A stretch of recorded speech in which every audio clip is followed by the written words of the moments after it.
La administración a través del tiempo. Hablemos de la administración. ¿Qué es la administración? Para entenderlo, vamos a viajar al pasado y vamos a dividirlo en 6 épocas.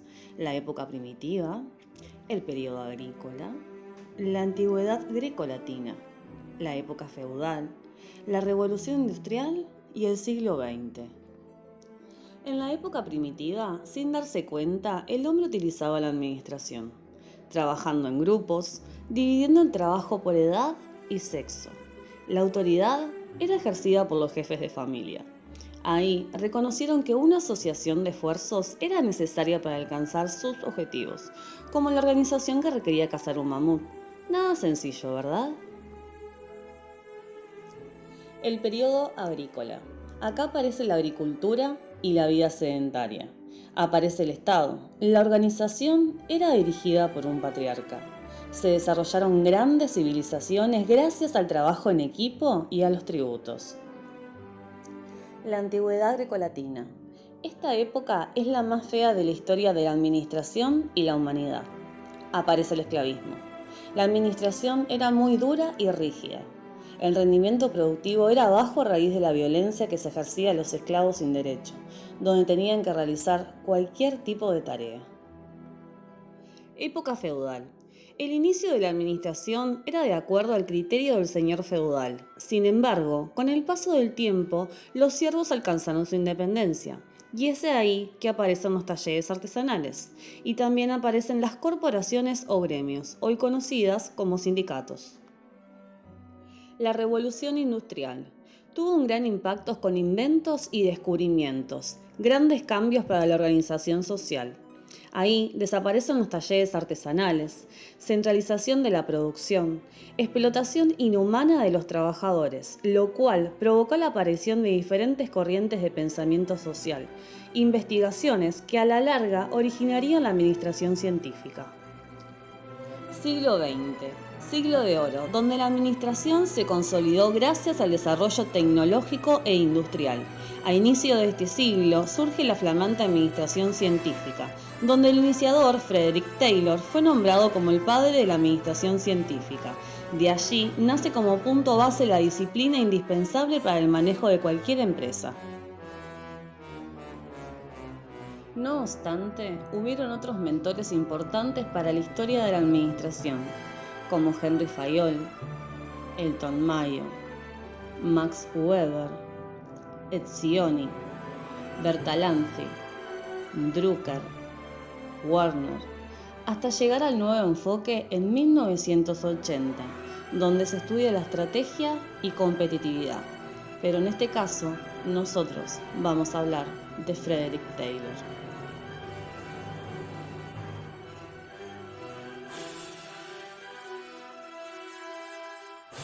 Frederick Winslow Taylor nació el 20 de marzo de 1856 en Pensilvania, Filadelfia.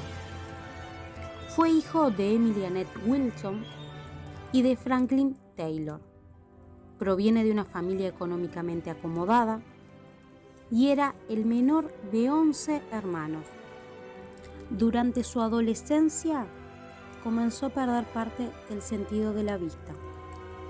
Por ese motivo, abandonó sus estudios universitarios de Derecho. De 1875 se dedicó a trabajar como obrero. Se hizo ingeniero asistiendo a cursos nocturnos y tras luchar personalmente por imponer un nuevo método en su taller, pasó a trabajar de ingeniero jefe en una gran compañía siderúrgica de Pensilvania. Taylor se rodeó de un equipo con el que desarrolló sus métodos, complementó sus innovaciones organizativas y descubrimientos puramente técnicos. Fue un economista e ingeniero industrial estadounidense, procurador de la ingeniería industrial y reconocido por haber promovido la organización científica del trabajo.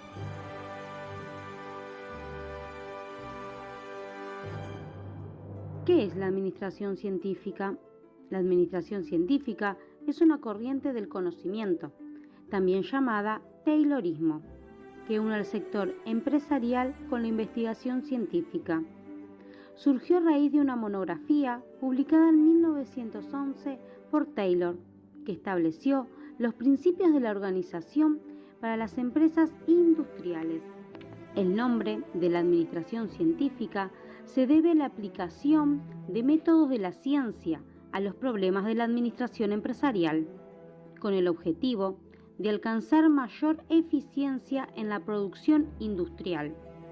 Los principales métodos científicos aplicables a los problemas de la administración son la observación y la medición de resultados. Ahora vamos a hablar del sistema de salarios. Se fijan dos escalas de salarios, una algo superior para los que cumplan con el plan propuesto y la otra muy baja para los que no cumplan la norma.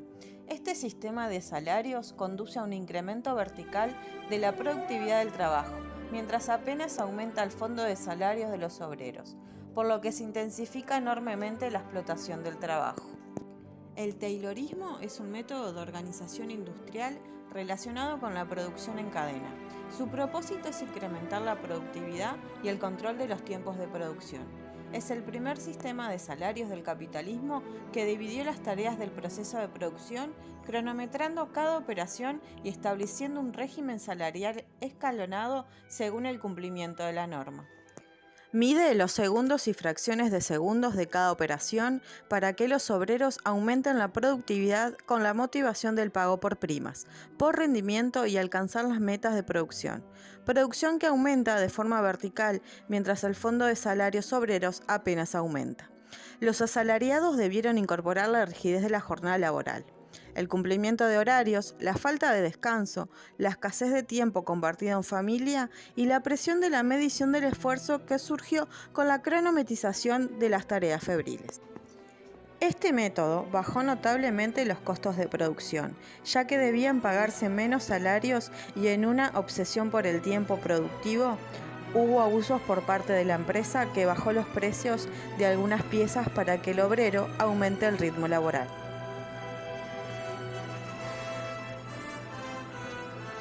Eficiencia y productividad según Taylor. Para Taylor, la administración es igual a un campo de conocimiento. Muchos de los principios, estudios, mecanismos y planteamientos en general de Taylor tienen como fin el mejoramiento de eficiencia y productividad de las tareas. Partamos por definir eficiencia según la palabra de Frederick. Para él, la eficiencia es obtener mayor cantidad de recursos en el menor tiempo y a su vez dentro de un tiempo establecido. Según él, el derroche principal de tiempo en esa época era el del trabajo humano, a causa de errores, la suspensión del ocio y de la vagancia sistemática, que él define este tiempo como tiempo muerto. En 1878, cuando comenzó a dirigir un taller de máquinas, efectuó sus primeras observaciones sobre la industria del acero y el proceso siderúrgico. Para aquellos que no conocen la definición de siderúrgico, es la técnica del mineral hierro, o sea, los diferentes procesos para obtener tipos y alteraciones de este mineral, tales como el acero y el aluminio, por ejemplo. En el transcurso de los años, a raíz de las observaciones efectuadas, fue realizando diversos estudios y mecanismos. En un libro publicado en 1911, Taylor menciona un mecanismo sobre la forma óptima del trabajo. Esta forma incluía 4 partes. La primera parte, la descomposición de tareas. La segunda, la cronometrización de tiempo. La tercera, el diseño de forma de trabajar, o sea, utilizando qué herramientas. Y la cuarta, la selección de obreros, que de esta última se encargaba un área llamada sala de planteamientos. En relación a las primeras 2 partes, o sea, la descomposición de tareas y la cronometrización de tiempo, Taylor realizó un estudio llamado Estudios de Tiempos y Movimientos. Este estudio se le considera una herramienta administrativa que permite la medición del trabajo, buscando así una mejor eficiencia y productividad, reduciendo en gran cantidad los tiempos muertos. Cuando comenzaron a implementarse estos mecanismos y principios, aparecieron ventajas, desventajas, aportes y también surgieron muchas críticas en general a todo lo relacionado con la administración científica, pero con respecto a lo recientemente mencionado, podemos destacar algunas. Dentro de las ventajas, por ejemplo, tenemos de que se logran mejores resultados con la división de tareas, y también de que el trabajo obrero se realiza con mayor eficiencia. Luego, dentro de aportes, tenemos que las técnicas aplicadas en el estudio de tiempos y movimientos demostraron que las herramientas y el esfuerzo físico necesarios para una tarea se puede hacer más eficiente y racional. Luego, dentro de desventajas, podemos encontrar de que se promueve el individualismo del obrero para maximizar la eficiencia. Y por último, en las críticas, en relación a lo hablado recientemente, podemos encontrar de que le dio muy poca atención al elemento humano. Cronometrizando la tarea, ignora totalmente que el trabajador es un ser humano y social. Se preocupa básicamente por la organización y ejecución, teniendo solo en cuenta el tiempo y movimiento, omitiendo fatigas mentales o físicas. Básicamente trataba al ser humano como una máquina. De la Administración Científica del Trabajo.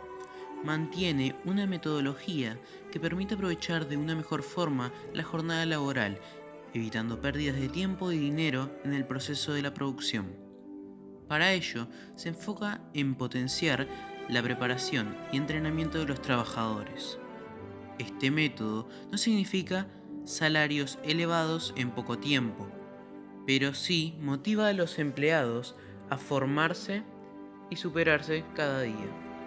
La jerarquía es un mecanismo de contradicción. Al establecerse una jerarquía dentro de una organización, se permite evitar las relaciones de contradicción de autoridad.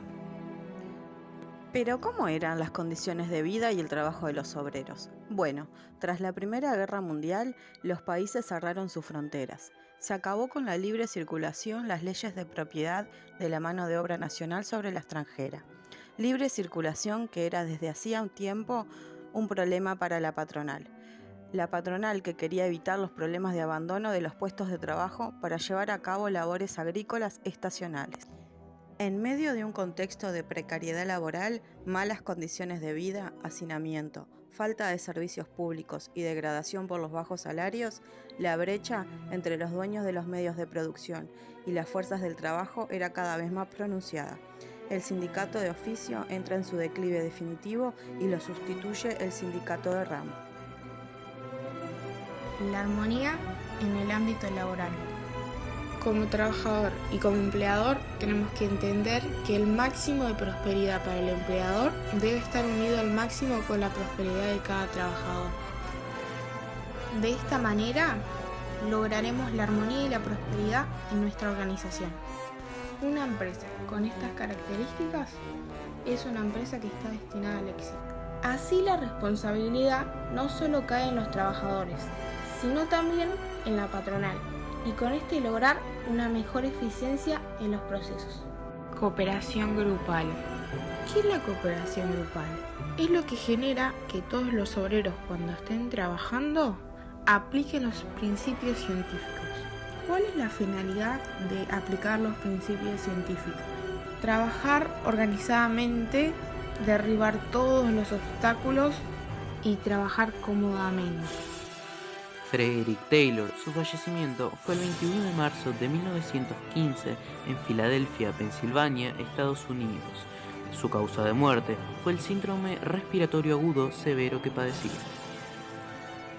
Más allá de su muerte física, Frederick Taylor aún sigue vivo entre nosotros, dejándonos un gran legado a través de la historia y perdurando en el tiempo, siendo así su doctrina como parte fundamental de los principios empresariales.